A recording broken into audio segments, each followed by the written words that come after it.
মুন্সিগঞ্জে ব্যবসায়ীকে কুপিয়ে হত্যা, দিনে দুপুরে গুলি হামলায় ৩ মাসে ৯১৫ খুনে উদ্বেগ, ক্ষমতার প্রতিযোগিতা বলছেন বিশ্লেষক।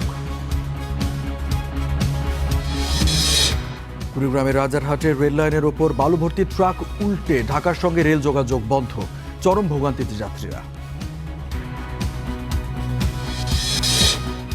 যুদ্ধবন্ধে এবার ট্রাম্প পেজেশকিয়ান সমঝোতা সই, ৩০০ বিলিয়নের তহবিল, নিষেধাজ্ঞা শিথিল সহ বড় ছাড় পাচ্ছে ইরান।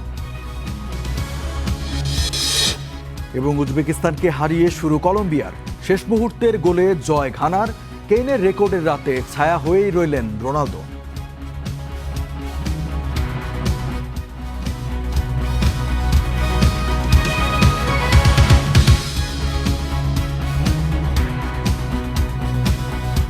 স্বাগত স্টার নিউজে, সাথে আছি রঞ্জু ইফতেখার। এখন দেখছিলেন সংবাদ শিরোনাম, এবারে বিস্তারিত। বাংলাদেশ ব্যাংকের রিজার্ভ চুরির মামলায় 10 বছরের বেশি সময় তদন্তের পর প্রস্তুত হয়েছে খসড়া অভিযোগপত্র। এতে সাবেক গভর্নর আতিউর রহমান সহ 64 জনের সম্পৃক্ততা মিলেছে। দেশের ইতিহাসে সবচেয়ে বড় এই আর্থিক কেলেঙ্কারির ঘটনায় করা অভিযোগপত্রে সাবেক গভর্নর আতিউর রহমান ছাড়া দেশের 10 জন ও ভারত, শ্রীলঙ্কা ও চীন সহ নানা দেশের নাগরিক ও প্রতিষ্ঠানের নাম রয়েছে। খসড়া অভিযোগপত্র অ্যাটর্নি জেনারেলের কাছে হস্তান্তর করে আইনি পরামর্শ চেয়েছেন মামলার তদন্ত কর্মকর্তা, যা যাচাই বাছাই করছে অ্যাটর্নি জেনারেল কার্যালয়। $101 মিলিয়ন রিজার্ভ চুরির এই ঘটনায় ডেপুটি গভর্নর আবুল কাশেম, সাবেক নির্বাহী পরিচালক শুভঙ্কর সাহা, সাবেক নির্বাহী পরিচালক মেজবাউল হক, মিউচুয়াল ট্রাস্ট ব্যাংকের সাবেক ব্যবস্থাপনা পরিচালক আনিস এ খান, সাবেক মহাব্যবস্থাপক AFM আসাদুজ্জামান, উপপরিচালক জোবায়ের বিন হুদার নাম রয়েছে। এছাড়াও রয়েছে তৎকালীন আইটি উপদেষ্টা ভারতীয় নাগরিক রাকেশ আস্থানার নাম।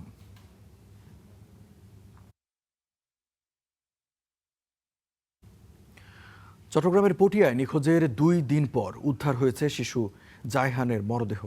ভোরে বাড়ির পাশের ডোবায় মেলে মরদেহটি। পরিবারের দাবি, মুক্তিপণ না পেয়ে হত্যাকাণ্ড। এ ঘটনায় জড়িত সন্দেহে প্রতিবেশী একটি পরিবারের 5 জনকে আটক করেছে পুলিশ। উনি আমাদের শাশুড়ি হয়, জেনে নিয়ে গেছে। উনি আমাদের ননদ, একদম আমাদের কাছে ছিল, কোনো ঝামেলা ছিল না, একদম রিলেটিভ। মাত্র 5 বছরের সন্তান জায়হান আবরারকে হারিয়ে দিশেহারা মা জোবায়দা আক্তার, শোকে স্তব্ধ স্বজন আর এলাকাবাসী। চট্টগ্রামের পটিয়া পৌরসভার গোবিন্দার খিল এলাকায় বাড়ি শিশুটির। নিখোঁজের 2 দিন পর ভোরে বাড়ির পাশেই ময়লার ভাগাড়ে মেলে বস্তাবন্দি মরদেহ। এই ঘটনায় উদ্বেগ, আতঙ্ক স্থানীয়রা। হত্যাকাণ্ডের বিচার দাবি তাদের। স্বরাষ্ট্রমন্ত্রী সালাউদ্দিন সাহেব এবং আমাদের প্রধানমন্ত্রী তারেক রহমান সহ, বিশেষ করে তারেক রহমানের যে রাইসা হত্যা মামলার 1 মাসের ভিতরে যে দ্রুত একটা বিচার দেখেছি। হত্যাকাণ্ডে জড়িত সন্দেহে 5 জনকে আটক করেছে পুলিশ। তারা সবাই প্রতিবেশী। বাচ্চাটার ওই কয়েকজনকে প্রতিবেশীকে পুলিশ জিজ্ঞাসাবাদের জন্য নিয়ে এসেছে। তাদের জবানবন্দির ভিত্তিতে বস্তাবন্দি মরদেহ উদ্ধার করেছে। ওই বাচ্চাটার যে বাসা, তার পার্শ্ববর্তী একটা ইয়া থেকে আর কি, সরু ড্রেন থেকে আর কি। তদন্তের পরেই হত্যার রহস্য উদ্ঘাটন হবে বলে জানিয়েছে পুলিশ। মামুনুর রশিদ, অভি, স্টার নিউজ, চট্টগ্রাম। দর্শক, আপনাদেরকে জানাচ্ছিলাম যে চট্টগ্রামের পটিয়ায় নিখোঁজ 5 বছরের শিশু জাহানের বস্তাবন্দি মরদেহ উদ্ধার হয়েছে। আটক করা হয়েছে 5 প্রতিবেশীকে। আরও জানবো এই বিষয়ে। আমাদের সাথে যুক্ত হয়েছেন মামুনুর রশিদ, অভি। এই ঘটনার অপহরণের বিষয়ে কারণ হিসেবে কি কিছু পাওয়া গেল?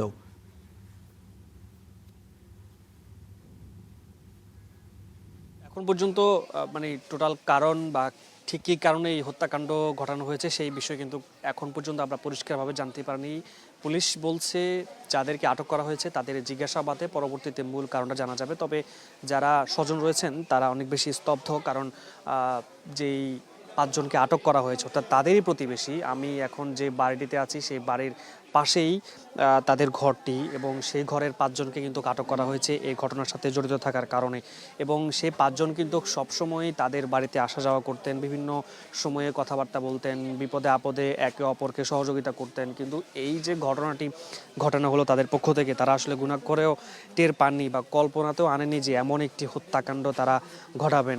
মূলত মঙ্গলবার দুপুরের পর থেকে 5 বছরের শিশু জায়হান আবরার নিখোঁজ ছিল এবং তার 2 ঘন্টার মাথায় তাদের ঘরে একটি চিরকুট পাওয়া যায়। সেখানে 3 লক্ষ টাকা দাবি করে একটি চিরকুট পাঠানো হয়েছে এবং আধ ঘন্টার মধ্যে সেই টাকাটি দেওয়ার কথা বলা হয়েছে, যাতে না দিলে সেক্ষেত্রে তারা আসলে তাকে মেরে ফেলার এরকম হুমকিও দেওয়া হয়েছিল। পরবর্তীতে আমরা দেখলাম আজকে ভোরে সেই ঘরের অর্থাৎ শিশুটির ঘরের পেছনেই একটি ময়লার ভাগাড়ে তার মরদেহটি উদ্ধার করেছে পুলিশ এবং চাঞ্চল্য সৃষ্টি হয়েছে পুরো এলাকায়।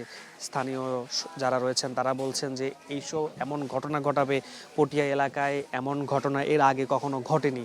ফলে তারা সবাই স্তব্ধ এবং প্রত্যেকেই বলছেন এই বিচারের অর্থাৎ এই যে হত্যাকাণ্ড ঘটানো হলো, তারা সবাই এটার দৃষ্টান্তে একটি বিচার দাবি করছেন, যেন পরবর্তীতে এসব ঘটনা কেউ ঘটানোর সাহস না পায়। এবং সব মিলিয়ে বলা যায় পুলিশ তদন্ত করছেন এবং যে 5 জনকে আটক করা হয়েছে তাদেরকে জিজ্ঞাসাবাদের পরবর্তীতে তারা এটি জানতে পারবেন এবং পাড়া প্রতিবেশী সবাই আসলে তাদের সন্তানদেরকে নিয়ে অনেক বেশি উৎকণ্ঠার মধ্য দিয়ে কাটাচ্ছেন। কারণ এই যে একটি হত্যাকাণ্ড ঘটলো, সেটি নিঃসন্দেহে একটি সমাজের একেবারে অবক্ষয়ের প্রতিচ্ছবি, এমনটাই বলছেন স্থানীয়রা। রঞ্জু।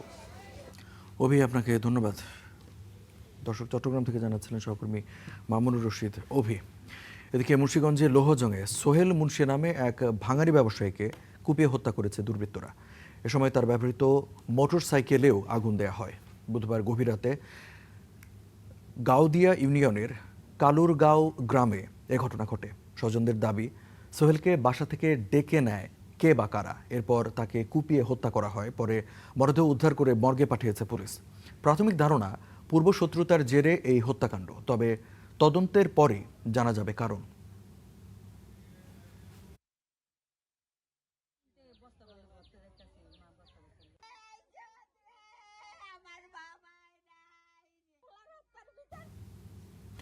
দর্শক, এই বিষয়ে আর একটু বিস্তারিত জানবো। আমাদের সহকর্মী শিহাব আহমেদ আমাদের সাথে যুক্ত আছেন। শিহাব, এই হত্যাকাণ্ডের বিষয়ে পরিবার কি বলছে এবং সন্দেহভাজন কাউকে অ্যারেস্ট করা হয়েছে কিনা এর মধ্যে, বা কারো নাম এসেছে কিনা একটু জানাবেন।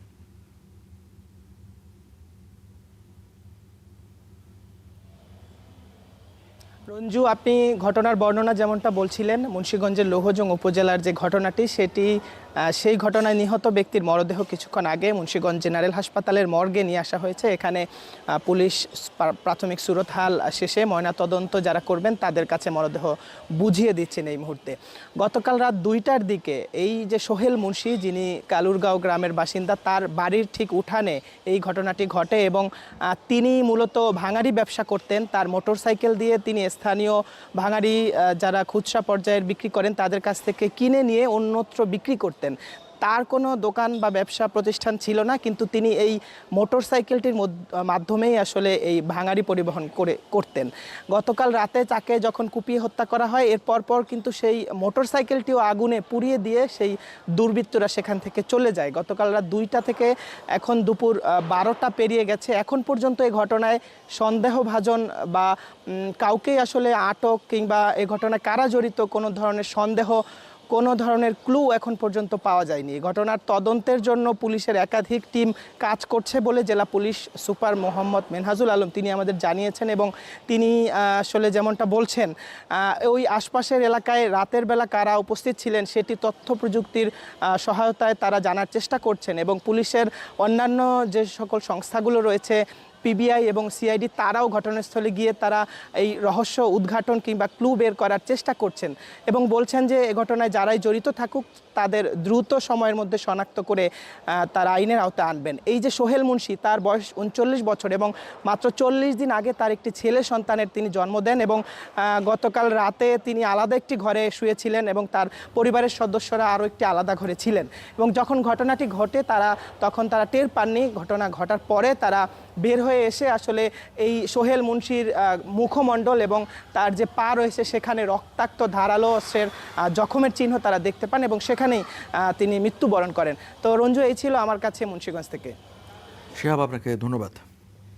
আমাদের সহকর্মী মুন্সিগঞ্জের লোহজং উপজেলা যে কুপিয়ে হত্যার ঘটনা ঘটেছে সে বিষয়ে বিস্তারিত জানাচ্ছিলেন। যাচ্ছি পরের সংবাদে। রাজনীতি, চাঁদাবাজি আর আধিপত্যের লড়াই।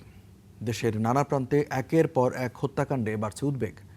3 মাসে খুন হয়েছে 915টি। প্রকাশ্যে গুলি, সন্ত্রাসী হামলায় প্রশ্ন উঠছে আইন শৃঙ্খলা পরিস্থিতি নিয়ে।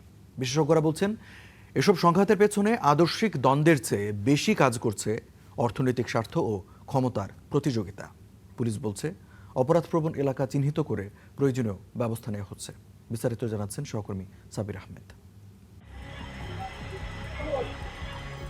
দিনে দুপুরে শত শত মানুষের সামনে গুলি করে হত্যা করা হয় চট্টগ্রামের রাউজানের পাহাড়তলীর বাসিন্দা ও রাঙ্গুনিয়া উপজেলা যুবদলের সিনিয়র যুগ্ম আহ্বায়ক মাকসুদুল হক চৌধুরীকে। এর একদিন আগেই খুলনার লবণচড়ায় নিজ বাড়ির সামনে গুলিতে খুন হন বিএনপি নেতা রফিকুল ইসলাম। একই দিনে রাজধানীর পশ্চিম রামপুরায় সন্ত্রাসীদের গুলিতে আহত হন তালিকাভুক্ত শীর্ষ সন্ত্রাসী ইয়াসিন খান পলাশ।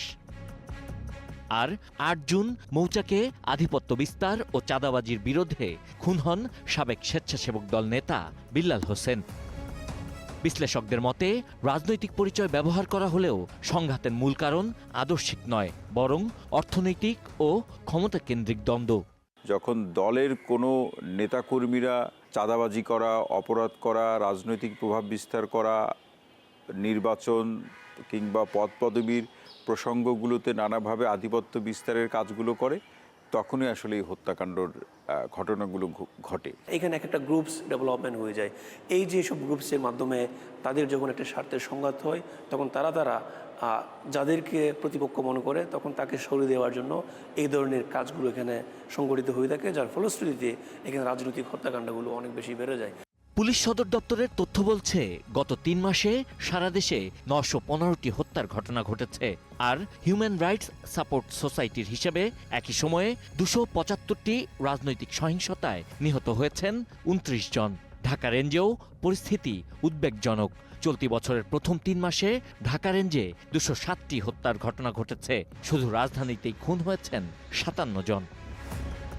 বিশেষজ্ঞদের শঙ্কা, দ্রুত ব্যবস্থা নেওয়া না হলে সহিংসতা আরও বাড়তে পারে। দলীয় পদক্ষেপ এবং আইনের কঠোর প্রয়োগের মধ্য দিয়ে যদি পরিবর্তন করা সম্ভব না হয়, তাহলে এই হত্যাকাণ্ড, রাজনৈতিক সংঘাত, সহিংসতা এটা কমবে। তো কমার আমরা কোনো লক্ষণ তো দেখি না, বরং জ্যামিতিক হারে বাড়ার একটা আশঙ্কা এখানে থেকে যায়। এই সমস্ত রাজনৈতিক হত্যাকাণ্ডের ক্ষেত্রে, রাজনৈতিক অপরাধের ক্ষেত্রে সবসময় রুলিং পার্টিতে যারা থাকেন তাদেরকে এগিয়ে আসতে হবে, কারণ সবচেয়ে বড় প্রিভেন্টিভ যে মেজারমেন্ট সেটা তাদের হাতেই থাকে। অপরাধ কমাতে শুধু নজরদারি বাড়ানো হয়নি, বিশেষ অভিযানও চলছে বলছে পুলিশ। সবগুলো থানার উপরেই সমান গুরুত্ব দিচ্ছি, কিন্তু আমাদের যে অপরাধ, সে অপরাধের প্রকারভেদে কখনো কোনো থানায় আমাদের বেশি মনোযোগ দিতে হয়, আবার কখনো কোনো থানায় আমরা হয়তো কম মনোযোগ দিতে হয়। অপরাধ প্রবণ এলাকা চিহ্নিত করে প্রয়োজনীয় ব্যবস্থা নেওয়া হচ্ছে বলেও জানিয়েছে আইনশৃঙ্খলা বাহিনী। Sabbir Ahmed, Star News, Dhaka. শত শত বিঘা জমির ওপর গড়ে ওঠা গোপালগঞ্জের savannah eco resort and natural park এখন নীরব। বিলাসবহুল এই রিসোর্ট এখন দর্শক শূন্য। পার্কের প্রতিষ্ঠাতা সাবেক আইজিপি বেনজির আহমেদ দুবাইয়ের কারাগারে। তবে তার লোভের বলি হয়ে জমি হারানো মানুষ এখনও বয়ে বেড়াচ্ছেন সেই ক্ষত। গোপালগঞ্জের বৈরাগী টোল এলাকা, সাবেক আইজিপি বেনজির আহমেদের সেই সাভানা ইকো রিসোর্ট পার্ক প্রায় ৬২০ বিঘারও বেশি জমির উপর নির্মিত। বেনজির আহমেদের বয়তে অনেকে জায়গা জমি দিয়ে দিয়েছে। তার সাইডে কিনছে, কেনার পরে আমার সাইডে আমার জায়গা সে বেড়া দিয়ে আটকাই দিচ্ছে। মোটামুটি আনন্দিত আর কি ওনার অ্যারেস্টের কথা শুনে, কিন্তু মানুষ আসলে এর একটা বিচার দেখতে চায়।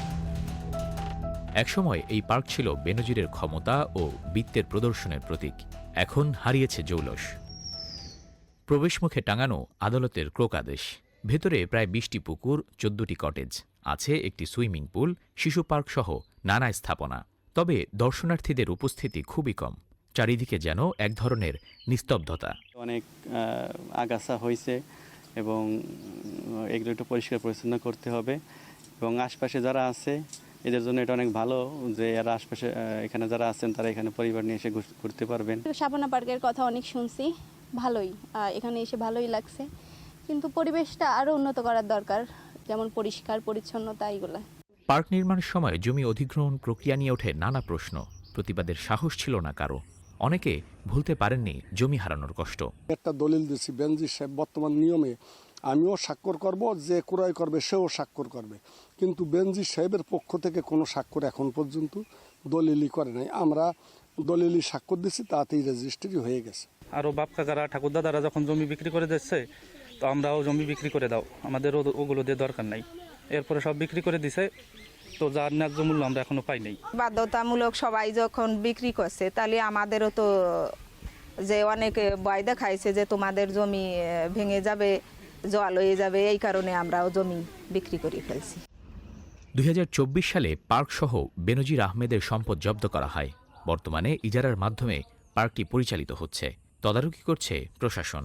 আমাদের পার্কটি বিগত 2025 সালের ফেব্রুয়ারির 1 তারিখে জেলা প্রশাসন, দুদক, মৎস্য অধিদপ্তর এবং কৃষি অধিদপ্তর থেকে রিসিভার বর্গ স্যারদের মাধ্যমে আমরা এই পার্কটি লিজ নিয়েছি। গোপালগঞ্জে অবস্থিত সাভানা ইকো রিসোর্ট ও ন্যাচারাল পার্ক মহামান্য আদালতের নির্দেশনায় একটা পরিচালনা কমিটির মাধ্যমে এটা পরিচালিত হয়। এটার আসলে মূলত জেলা প্রশাসক মহোদয় এর সভাপতি এবং উপপরিচালক দুদক এটা মেম্বার সেক্রেটারি হিসেবে কাজ করেন। আর আমরা মহামান্য কোর্টের আদালতের নির্দেশনায় আমরা জেলা মৎস্য অফিসার এবং আমি উপপরিচালক কৃষি সম্প্রসারণ অধিদপ্তর এটি রিসিভার হিসেবে কাজ করি। গত বছরের যে পার্ক ছিল সেটা এই বছর 73,15,000 টাকা আমাদের ব্যাংকে, আমাদের একটা পরিচালনা ব্যাংক রয়েছে, এই ব্যাংকে টাকাটা জমা রয়েছে। সাভানা পার্কের যেই বর্তমানে এটা কোর্টের আদালতের রায় মোতাবেক আমরা কাজ করছি সবাই মিলে, এবং কোর্টের রায় মোতাবেকই এটা নিষ্পত্তি হবে। সম্প্রতি দুবাইয়ে গ্রেফতার হয়েছেন বেনজির আহমেদ। এরপর আবারও আলোচনায় এই পার্কটি। Nurul Alam Faisal, star news, Gopalganj. দীর্ঘ 54 বছর পর গ্রাউন্ড হ্যান্ডেলিংয়ে একক আধিপত্য হারাচ্ছে রাষ্ট্রীয় পতাকাবাহী বিমান বাংলাদেশ এয়ারলাইন্স। হযরত শাহজালাল আন্তর্জাতিক বিমানবন্দরের 3য় টার্মিনালে বিমানের সঙ্গে যৌথভাবে গ্রাউন্ড হ্যান্ডেলিং সেবা দেবে বিদেশি অপারেটর। তবে কার্গো ব্যবস্থাপনায় বজায় থাকছে সংস্থাটির আধিপত্য। নাইমা বেরির রিপোর্টে বিস্তারিত। বিমানবন্দরে যাত্রী চলাচল, লাগেজ ও কার্গো ব্যবস্থাপনা, বিমানের পরিষ্কার পরিচ্ছন্নতা, ক্যাটারিং সহ নানা সেবার সমন্বিত নাম গ্রাউন্ড হ্যান্ডলিং। বাংলাদেশে 54 বছর ধরে এই সেবার একক দায়িত্ব পালন করে আসছে রাষ্ট্রীয় পতাকাবাহী বিমান বাংলাদেশ এয়ারলাইন্স। আকাশপথের এই খাতে এটি ছিল প্রতিষ্ঠানটির অন্যতম লাভজনক ব্যবসা। 2024-25 অর্থ বছরে বিমান দেশের সব বিমানবন্দরে গ্রাউন্ড হ্যান্ডলিং সেবা দিয়ে আয় করেছে প্রায় 1500 কোটি টাকা। তার আগের অর্থ বছরে যা ছিল প্রায় 1200 কোটি টাকা। তবে একক আধিপত্যের কারণে বিমানের সেবার মান নিয়ে আছে প্রশ্ন। বিশেষ করে মালামাল চুরি, যাত্রী হয়রানি সহ এয়ারলাইন্সগুলোকে প্রয়োজনীয় জনবল সরবরাহ না করা নিয়ে আছে বিস্তর অভিযোগ। এমন প্রেক্ষাপটে দায়িত্ব নেওয়ার পরই গ্রাউন্ড হ্যান্ডলিংকে দুভাগ করে সেবা দেওয়ার সিদ্ধান্ত নিয়েছে বিএনপি সরকার। প্রথম ভাগে থাকছে যাত্রী সেবা আর দ্বিতীয় ভাগে কার্গো হ্যান্ডলিং। কার্গো ব্যবস্থাপনা বরাবরের মতো বিমানের কাছে থাকলেও যাত্রী সেবায় বিমানের সঙ্গে আসছে বিদেশি অপারেটর। বিমানের সঙ্গে আমরা অ্যাড করতে চাই বিমানকে আপগ্রেড করার জন্য, যে বিমানের সঙ্গে জয়েন্ট ভেঞ্চার করে যে যারাই আসুক না কেন বিমানের 50% থাকলো বা নেগোসিয়েশন করে যত পার্সেন্টেজ থাকুক সেটা থাকলো বিমানের সমস্ত লুকগুলি কাজ করতে পারলো। অনেক লুক লাগবে, কিন্তু অনেক জনবল লাগবে। সেই জনবলগুলি এখন যা আছে তার চেয়ে আরও কিছু জনবল আরও নিতে হবে। প্রতিমন্ত্রী বলছেন, এতে বিমানের আয় কমার সংখ্যা থাকলেও সেবার মান উন্নয়ন, প্রযুক্তির ব্যবহার এবং দক্ষতা বৃদ্ধির চাপও তৈরি হবে। টানাটা তো অনেক জায়গায় করে। আপনার চেলেবিয়ার ছিল আপনার থেকে টার্কি থেকে, মেনজিস আমাদের সঙ্গে কথা বলেছে। তো এদের কিন্তু অনেকগুলো ভালো ভালো প্রপোজালও আছে যে আমাদের এখানে গ্রাউন্ড হ্যান্ডেল হিসেবে কাজও করবে, প্লাস ট্রেন্ড আপ করবে আমাদের লোকদের। এরই মধ্যে থার্ড টার্মিনালের গ্রাউন্ড হ্যান্ডলিংয়ে বিশ্বের বড় বড় কোম্পানি আগ্রহ দেখালেও এগিয়ে আছে লন্ডনের মেনজিস এভিয়েশন। একক আধিপত্য হারিয়ে বিদেশি হ্যান্ডলারের সঙ্গে যাত্রী সেবায় নিজেদের অবস্থান কতটা ধরে রাখতে পারে বিমান, সেটাই এখন দেখার বিষয়। নাইম আবির, স্টার নিউজ, ঢাকা। কুড়িগ্রামের রৌমারী সীমান্তের শূন্যরেখায় 5 দিন ধরে আটকে থাকা 9 জন মারবেতরে জীবন কাটাচ্ছেন। ঝড় বৃষ্টি আর রোদের মধ্যে খোলা আকাশের নিচে দিন কাটলেও তাদের ফিরিয়ে নিচ্ছে না বিএসএফ। অন্যদিকে পুশিনের ঘটনায় কঠোর অবস্থানে রয়েছে বিজিবি। 14 জুন উপজেলার গয়টারপাড়া সীমান্ত দিয়ে 6 জন এবং ভন্দুরচর সীমান্ত দিয়ে আরও 3 জনকে বাংলাদেশে ঠেলে দেওয়ার চেষ্টা করে বিএসএফ। এ নিয়ে পতাকা বৈঠকেও কোনো সমাধান আসেনি। এতে সীমান্ত এলাকায় নজরদারি জোরদার রেখেছে বিজিবি।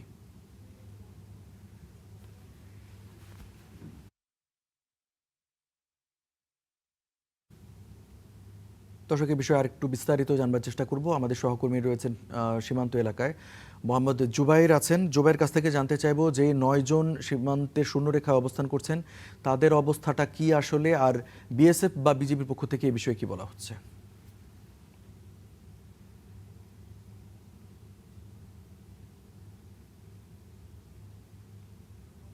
গয়টারপাড়া সীমান্তে রয়েছেন 1060 নম্বর পিলারের পাশে যে 1 নম্বর সাব পিলারটি রয়েছে, সেখানে 6 জন একই পরিবারের, যাদের 4 জন অর্থাৎ 3 জন পুরুষ এবং 1 জন মহিলা যারা প্রাপ্তবয়স্ক, এবং 2 জন শিশু রয়েছেন খুবই কোমলমতি। একজনের বয়স 5 বছর আর একজনের বয়স মাত্র 5 মাস। খুবই মানবতার জীবনযাপন করছেন। গত 14 জুন থেকে এখন পর্যন্ত তাদের ব্যাপারে কোনো সুরাহা বা সমাধান আসেনি, তারা কোথায় যাবে। বিএসএফ গত 14 দিন রবিবার ভোর 6:30 দিকে কিন্তু তাদেরকে বাংলাদেশের দিকে পুশিন করার চেষ্টা করে, তবে এটি তৎক্ষণাৎ স্থানীয়রা টের পেয়ে বিজিবিকে খবর দিলে বিজিবি শক্ত অবস্থানে নেয়, এবং তখন থেকে এখন পর্যন্ত আজ 5ম দিনের দুপুর গড়িয়ে যাচ্ছে, তারা কিন্তু ঘাসের উপরে পলিথিনের ছাদ তৈরি করে সেখানে রয়েছেন। গতকাল থেকে আজ পর্যন্ত দফায় দফায় কয়েকবার বৃষ্টিপাত হয়েছে। সকাল থেকে গুড়ি গুড়ি বৃষ্টির পাশাপাশি কিছুটা বজ্র বৃষ্টিও হয়েছে। ছোট ছোট দমকা হাওয়া হয়েছে, তার মধ্যে তারা ঘাসের উপরেই রয়েছেন। ছোট্ট যে 2টি শিশু রয়েছে তাদের সাথে, সেই 2টি শিশুর অবস্থা কিন্তু খুবই খারাপ। তাদের শারীরিক অবস্থার অবনতি হলে গতকাল দুপুর 2টার সময় বিজিবি এবং বিএসএফ এর যৌথ সহায়তায় সেখানে কিন্তু চিকিৎসক নিয়ে আসা হয় এবং তাদের প্রাথমিক চিকিৎসা দেওয়া হয়, এবং কিছুটা স্বাস্থ্যগত উন্নতি তাদের হয়েছে। এখানকার পুশিন হওয়া যে একই পরিবারের 6 রয়েছেন, পার্শ্ববর্তী আরেকটি পিলার অর্থাৎ 1066 যে পিলার রয়েছে ভন্দুরচর, সেখানে রয়েছেন আরো 3 জন। 2 জায়গাতে পুশিন হয় ব্যক্তিদের অবস্থা খুবই নাজুক, খুবই ভয়াবহ এবং মানবতর। তারা আশা করছেন আজকে, কালকে এবং যদি সম্ভব হয় আজকের মধ্যেই অতি দ্রুত বিজিবি এবং বিএসএফ এর একটা পতাকা বৈঠকের মধ্য দিয়ে তাদের নির্দিষ্ট ঠিকানা খুঁজে দেওয়া যত দ্রুত সম্ভব সেটাই তারা প্রত্যাশা করছেন। তো এই ছিল আমার কাছে রৌমারীর গয়টারপাড়া সীমান্ত থেকে সর্বশেষ। জুবাইর, আপনাকে ধন্যবাদ। গণতান্ত্রিক রাষ্ট্র গড়তে গণমাধ্যমের স্বাধীনতা নিশ্চিত করতে চায় সরকার, জানিয়েছেন তথ্যমন্ত্রী জহিরউদ্দিন স্বপন। সকালে রাজধানীর একটি হোটেলে জাতীয় গণমাধ্যম কমিশনের রূপরেখা বিষয়ক এক কর্মশালায় একথা জানান তিনি। সবাই কিন্তু আমাদের যদি সর্বসম্মতিক্রমে পথ চলার বিন্দুটা কোনটা, ওটা যদি আমরা খুঁজে বের করতে পারি আলোচনার মধ্য দিয়ে, সরকারও সেখানে একজন অংশীদার এবং একই সঙ্গে সরকার এই কাজের ফ্যাসিলিটেটর, এবং একই সঙ্গে সরকার রাষ্ট্রের পক্ষ থেকে আপনাদের মহৎ উদ্দেশ্যকে সামনের দিকে এগিয়ে নিয়ে যাওয়ার ক্ষেত্রে একজন সমন্বয়কারীর দায়িত্ব পালন করবে। দর্শক, গাজীপুরের কালিয়াকৈরের একটি কারখানার শতাধিক শ্রমিক অসুস্থ হয়ে হাসপাতালে ভর্তি হয়েছে। বিষয়ে বিস্তারিত জানাবো আমাদের সহকর্মী হোসেন আলী বাবু আমাদের সাথে যুক্ত হয়ে আছেন। বাবুর কাছ থেকে জানতে চাইবো, বাবু, কি কারণে এরকম ব্যাপক সংখ্যক শ্রমিক অসুস্থ হয়ে পড়লেন? এটা কি খাবারে কোনো ধরনের বিষক্রিয়া অথবা অক্সিজেন জনিত কোনো সমস্যা আছে কিনা একটু জানাবেন।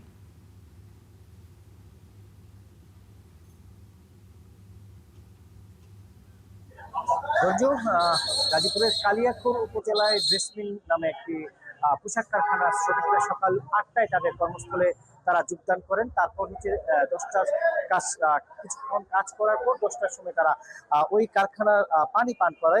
পানি পান করার পর থেকে আসলে ওই কারখানার যে 4 তলা রয়েছে, তার 4 তলার ফ্লোরের কিন্তু শ্রমিকরা অসুস্থ হয়ে পড়েন। অনেকেরই আসলে মাথা ঘুরে পড়ে যায়, অনেকের বমি বমি ভাব হয়। সেই জায়গা থেকে আসলে পর্যায়ক্রমে অনেক এই পানি পান করার পরে কিন্তু তারা ধীরে ধীরে অনেকেই অসুস্থ হয়ে পড়েন।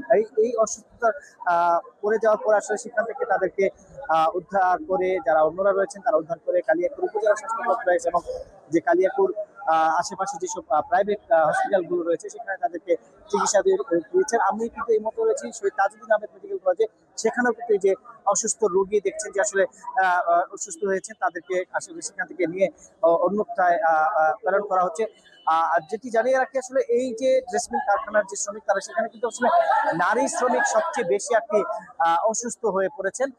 নারী শ্রমিক অসুস্থ হয়ে পড়ার পর আসলে তারা সেখানে থেকে তাদের বিভিন্ন হসপিটালে চিকিৎসা দেওয়ার পর যারা আসলে সুস্থ হয়েছে তাদেরকে কিন্তু আসলে বাড়িতে নিয়ে যাওয়া হয়েছে এবং যারা এখনো সুস্থ হয়নি তাদেরকে আসলে পর্যবেক্ষণে রাখা হয়েছে। আমরা উপজেলা যে স্বাস্থ্য কমপ্লেক্সের ডাক্তার রয়েছেন, যিনি জরুরি বিভাগে রয়েছেন, তার সাথে কথা বলেছি এবং যে তাজউদ্দিন আহমেদ যিনি জরুরি বিভাগে রয়েছেন তার সাথেও আমরা কথা বলেছি। তিনি যেটা জানিয়েছেন যে আসলে পানির সাথে কোনো ধরনের ময়লা অথবা কোনো ধরনের বিষক্রিয়া থাকতে পারে, সে কারণে আসলে এই শ্রমিকরা পানি পান করার পরেই আসলে এই যে কারখানার যে শ্রমিকরা তারা কিন্তু অসুস্থ হয়ে পড়েন। আমরা যতটুকু জেনেছি সেখানে প্রায় 3 শতাধিক শ্রমিক কিন্তু অসুস্থ হয়েছে। এখন তারা বিভিন্ন হসপিটালে চিকিৎসা নিচ্ছে এবং অনেকেই চিকিৎসা নিয়ে আসলে বাড়িতে চলে গেছেন। আসলে এই বিষয়ে উপজেলা স্বাস্থ্য কমপ্লেক্স এবং জেলা প্রশাসনিক একটি তদন্ত কমিটি করা হচ্ছে। সেই তদন্ত করে আসলে জানা যাবে আসলে কেন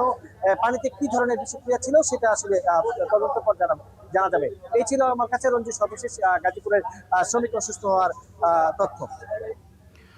হোসেন আলী বাবু, আপনাকে ধন্যবাদ। দর্শক, গাজীপুরে একটি পোশাক কারখানার শতাধিক শ্রমিক তারা অসুস্থ হয়ে পড়েছেন হঠাৎ করে, সে বিষয়ে জানাছিলেন আমাদের সহকর্মী হোসেন আলী বাবু। যাচ্ছে পরের সংবাদে। কুড়িগ্রামের রাজারহাটে রেললাইনের ওপর ট্রাক উল্টে যাওয়ায় ট্রেন চলাচল বন্ধ রয়েছে। রেলওয়ে জানায় সকাল 7:15টার দিকে পেট্রোল পাম্প সংলগ্ন এলাকায় বালুবাহী একটি ট্রাক রেল লাইনের ওপর উল্টে যায়। তারপর থেকে কুড়িগ্রামের সাথে সারা দেশের ট্রেন চলাচল বন্ধ রয়েছে। একই সাথে রেলপথ সংলগ্ন রাজারহাট তিস্তা সড়ক যোগাযোগও বন্ধ আছে। আটকে পড়েছে কুড়িগ্রাম এক্সপ্রেস ও রমনা কমিউটার ট্রেন। ভোগান্তিতে পড়েছেন যাত্রীরা। দুর্ঘটনা কবলিত ট্রাক উদ্ধারে কাজ চলছে।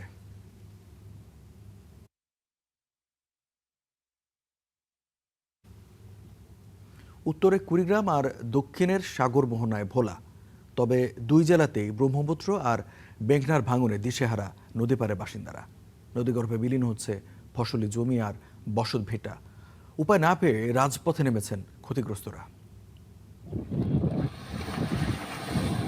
ভাঙছে নদী, বাড়ছে হাহাকার।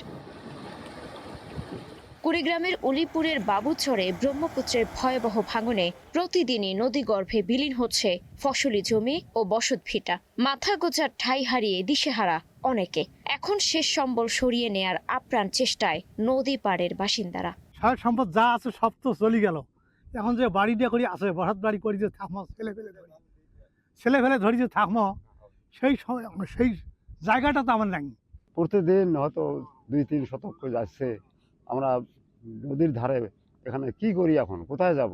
এখানে আমার সয় সম্পদ তো নাই, আমাদের বাড়ি করিয়েছি, আশ্রয় এখানে আমার পায়ের নিচে আসছিল। স্থানীয়দের অভিযোগ, ভাঙন রোধে মাত্র 50 মিটার এলাকায় জিও ব্যাগ ফেলা হয়েছে, কিন্তু ঝুঁকিপূর্ণ অনেক এলাকায় এখনো অরক্ষিত। যদিও পাওবোর দাবি, ভাঙন ঠেকাতে প্রয়োজনীয় সব ব্যবস্থাই নেওয়া হয়েছে। এখানে আমরা 50 মিটারের জন্য অনুমোদন পেয়েছিলাম, আরো বাকি 50 মিটারের আরেকটি প্যাকেজের জন্য আমরা চেষ্টা করছি। সেটি অনুমোদন হলে আশা করি ভাটির ভাঙনগুলো রক্ষা হবে। শুধু ব্রহ্মপুত্র নয়, মেঘনার ভাঙনে হুমকিতে ভোলা শহর রক্ষা বাঁধ সহ বিস্তীর্ণ এলাকা। সমস্যার সমাধান চেয়ে রাজপথে নেমেছেন নদী পাড়ের মানুষ। আমরা কোন সময় বেড়িবাঁধ ছুটতে যায় আমরা সেই আতঙ্কে আছি, এবং স্কুল মাদ্রাসা সব ডুবে জায়গা। রাত্রে ঘুমালে মনে হয় যে কুসুমের নদী ব্যাংকে আমরা পানি ডুবা পানি খায় সব ফলা ভালো খুব টেনশনে আছি। যদি অতি দ্রুত আমাদের এই ব্লক না দেন তাহলে আমরা অফিস ঘেরাও করব। পাওবো বলছে, ভাঙন কবলিত এলাকায় জিও ব্যাগ ফেলার কাজ চলছে। আমরা ওখানে ব্লকের কাজ বাস্তবায়নের মাধ্যমে নদী ভাঙন রোধটা টেকসই ভাবে প্রতিরোধ করতে পারবো। পাশাপাশি এই প্রকল্পটি কাজ বাস্তবায়ন হওয়ার পূর্ববর্তী সময়েও যেন ওখানে ভাঙনটা বৃদ্ধি না পায়, সেখানে ওখানে জিও ব্যাগ এবং জিও টিউবের কাজ চলমান আছে। মেঘনার ভাঙন ঠেকাতে 685 কোটি টাকার একটি প্রকল্প অনুমোদনের অপেক্ষায় রয়েছে বলেও জানিয়েছে পানি উন্নয়ন বোর্ড। মুক্তা আক্তার, স্টার নিউজ। রাজধানীর খামারবাড়ি এলাকায় শুরু হয়েছে 3 দিনের জাতীয় ফল মেলা। দেশীয় ছাড়াও আছে বিদেশি নানা ফলের সমারোহ। মেলার উদ্বোধন করেন কৃষিমন্ত্রী আমিনুর রশিদ। এ সময় তিনি জানান, চলতি বছর ফল উৎপাদন ও রপ্তানি আগের যে কোনো সময়ের তুলনায় বেড়েছে। অন্যদিকে বাজেটে এবার কৃষিকে গুরুত্ব দেওয়া হয়েছে বলেও জানান মন্ত্রী। এক ছাদের নিচে রং বেরঙের দেশি ফলের সমাহার, ফরমালিন ও রাসায়নিক মুক্ত তাজা ফলের খোঁজে মেলায় ক্রেতাদের উপচে পড়া ভিড়। করব মোরা ফল চাষ, সংরক্ষণ করব 12 মাস, এই প্রতিপাদ্য নিয়ে সকালে কৃষিবিদ ইনস্টিটিউটে শুরু হয়েছে জাতীয় ফল মেলা 2026।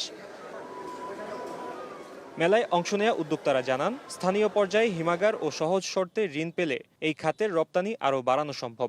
মনিটরিং ব্যবস্থা কিন্তু কৃষি অফিস করে, কিন্তু কোল্ড স্টোরের দরকার, আর বাইরে পাঠানোর যে একটা ব্যবস্থা এটার জন্য সরকার করে, তাহলে কৃষকরা বেঁচে যায়। এবার কিন্তু আমের দাম অনেক কম, পরিবহনের দাম এবং এই রপ্তানি হয় না এবং বাজারজাত করতে পারছে না। এটা সরকারের কাছে আমার বিশেষ অনুরোধ, যাতে এইদিকে খুব কঠোর নজর দেয়।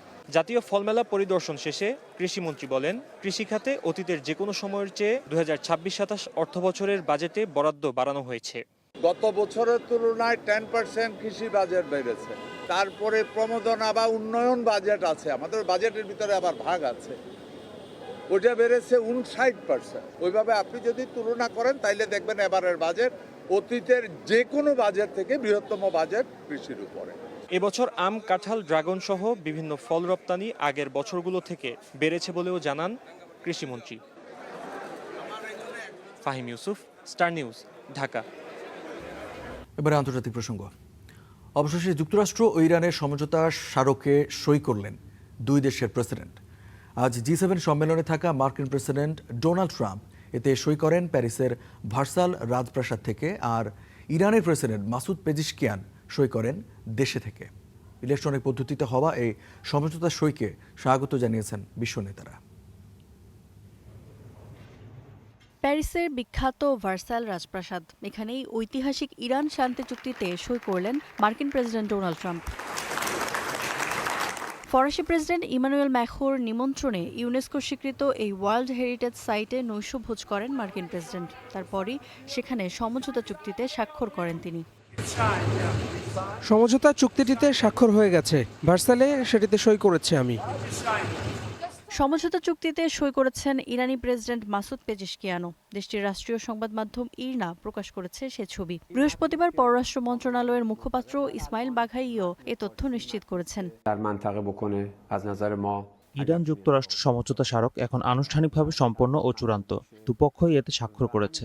আগামী 60 দিন উপসাগরীয় অঞ্চলে সামরিক উপস্থিতি বাড়াতে পারবে না যুক্তরাষ্ট্র, আরোপ করতে পারবে না নতুন কোনো নিষেধাজ্ঞাও। ইরানের সামরিক সক্ষমতা কোনোভাবেই আলোচনার বিষয় হবে না।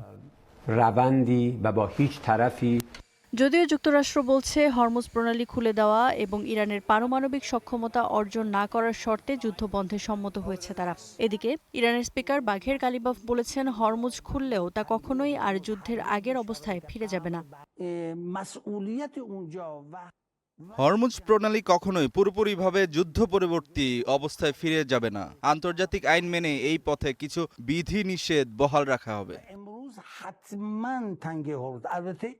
চুক্তিটিকে বিশ্বশান্তির জন্য সঠিক পদক্ষেপ আখ্যা দিয়েছেন ফরাসি প্রেসিডেন্ট ইমানুয়েল ম্যাখো।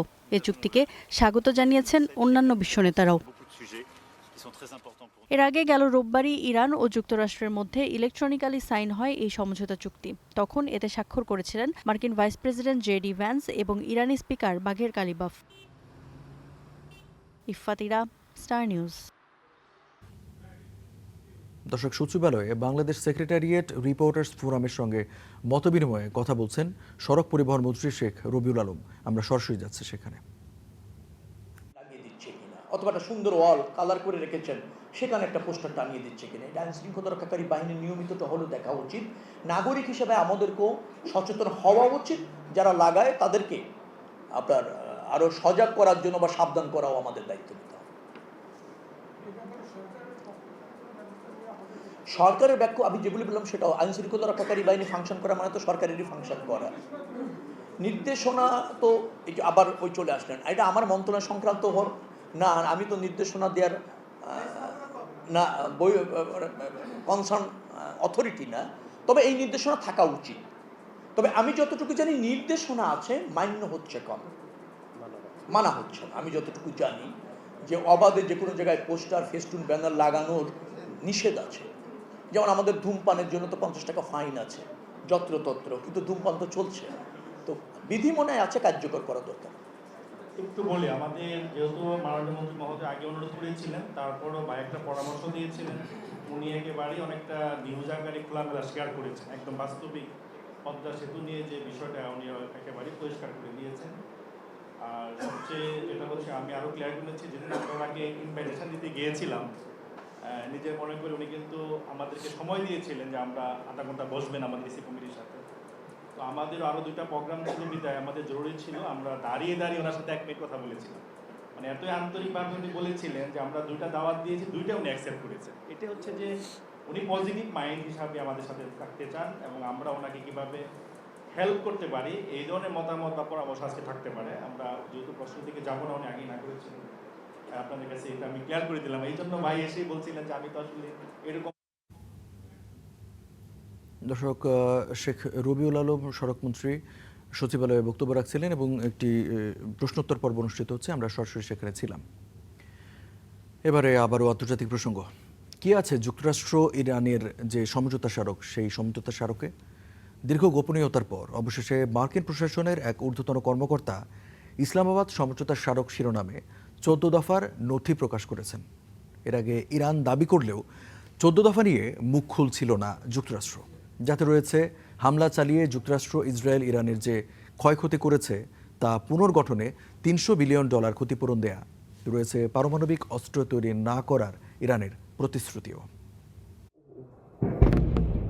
গত 28 ফেব্রুয়ারি হামলার 110 দিনের মাথায় যুদ্ধ বন্ধের সমঝোতা স্মারক সই করল যুক্তরাষ্ট্র ও ইরান। মূলত 14টি শর্তের ভিত্তিতে সমঝোতায় পৌঁছায় প্রায় অর্ধশত বছর ধরে বিপরীতমুখী অবস্থানে থাকা দুদেশ। হামলা পাল্টা হামলা বন্ধের বিষয়টি রাখা হয়েছে শুরুতেই। সমঝোতা স্মারকের প্রথম 3 দফায় বলা হয়েছে, যুক্তরাষ্ট্র, ইরান ও ইসরায়েল কেউ কারো উপর হামলা চালাবে না। লেবাননে আক্রমণ চালাবে না ইসরায়েল, লেবাননের হিজবুল্লাহও হামলা চালাবে না ইসরায়েলে। স্থায়ীভাবে বন্ধ থাকবে সামরিক অভিযান।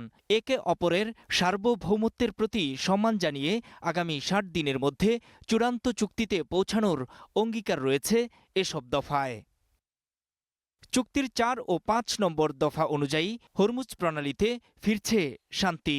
সমঝোতা সইয়ের 30 দিনের মধ্যে যুক্তরাষ্ট্র নৌ অবরোধ পুরোপুরি তুলে নেবে। অন্যদিকে ইরান 30 দিনের মধ্যে মাইন অপসারণ করে বাণিজ্যিক জাহাজের নিরাপদ ও বিনা শুল্কে চলাচল নিশ্চিত করবে। নিষেধাজ্ঞা শিথিল ও অর্থনৈতিক ক্ষতিপূরণের ক্ষেত্রে এই সমঝোতা ইরানের জন্য বড় স্বস্তির বিষয়। 6 নম্বর দফা অনুযায়ী ইরানের ক্ষয়ক্ষতি পুনর্গঠনে অন্তত 30,000 কোটি বা $300 বিলিয়ন দেয়া হবে। এ নিয়ে একটি বিশাল পরিকল্পনা তৈরি করবে যুক্তরাষ্ট্র ও তার আঞ্চলিক অংশীদাররা। 7 নম্বর ধারা অনুযায়ী চূড়ান্ত চুক্তির পর ইরানের উপর থেকে জাতিসংঘের নিরাপত্তা পরিষদ ও IAEA এর নিষেধাজ্ঞা ধাপে ধাপে প্রত্যাহার করা হবে। 8 নম্বর দফায় ইরান দাবি করেছে তারা কোনো পারমাণবিক অস্ত্র তৈরি করবে না। এই যুদ্ধে যুক্তরাষ্ট্র ও ইসরায়েলের প্রধান ইস্যু ছিল এটি। 9 নম্বর ধারা অনুযায়ী চূড়ান্ত চুক্তি না হওয়া পর্যন্ত বর্তমান পরিস্থিতি বজায় থাকবে। ইউরেনিয়াম বাড়ানো বা কমানো কিছুই করবে না ইরান। 10 ও 11 নম্বর ধারায় বলা হয়েছে, ইরানের অপরিশোধিত তেল ও পেট্রোলিয়াম পণ্য রপ্তানিতে নিষেধাজ্ঞা তুলে নেবে যুক্তরাষ্ট্র। উন্মুক্ত করে দেয়া হবে ইরানের জব্দ থাকা ও নিষেধাজ্ঞার আওতায় থাকা সব তহবিল ও সম্পদ। 12, 13 এবং 14 নম্বর অনুচ্ছেদে বলা হয়েছে, এই চুক্তি তদারকির জন্য একটি নির্বাহী ব্যবস্থা থাকবে। চূড়ান্ত চুক্তি জাতিসংঘের নিরাপত্তা পরিষদে একটি বাধ্যতামূলক প্রস্তাবের মাধ্যমে অনুমোদিত হবে। বিশ্লেষকরা বলছেন, এই 14 দফার বাস্তবায়ন হলে শুধু মধ্যপ্রাচ্য নয়, বিশ্ব অর্থনীতি ও জ্বালানির বাজারে বড় ধরনের স্বস্তি ফিরবে। তবে আগামী 60 দিনের চূড়ান্ত আলোচনার টেবিল কতটা মসৃণ হয় সেটি এখন দেখার বিষয়। নূর মোহাম্মদ, স্টার নিউজ। যুক্তরাষ্ট্র ও ইরানের মধ্যে একটি প্রাথমিক সমঝোতা স্মারক সই ও ইরান যুদ্ধ অবসানের খবরের জেরে বিশ্ববাজারে অপরিশোধিত তেলের দাম ব্যারেল প্রতি 2% বেশি কমে $77 নেমে এসেছে। মার্কিন WTI তেলের দামও 2% বেশি কমে বর্তমানে $74 বিক্রি হচ্ছে। মধ্যপ্রাচ্যে যুদ্ধ শুরুর পর যেই তেলের দাম উঠেছিল ব্যারেল প্রতি সর্বোচ্চ $118। এদিকে চাহিদা সামাল দিতে যুক্তরাষ্ট্রের বাজারে অপরিশোধিত তেলের মজুদ টানা কমে চলেছে। শেষ সপ্তাহে অপরিশোধিত তেলের মজুত আরও 83,30,000 ব্যারেল কমেছে, যা বিশ্লেষকদের পূর্বাভাসের চেয়েও প্রায় দ্বিগুণ। এ নিয়ে গত 9 সপ্তাহে মোট 5,20,00,000 ব্যারেল তেল কমেছে।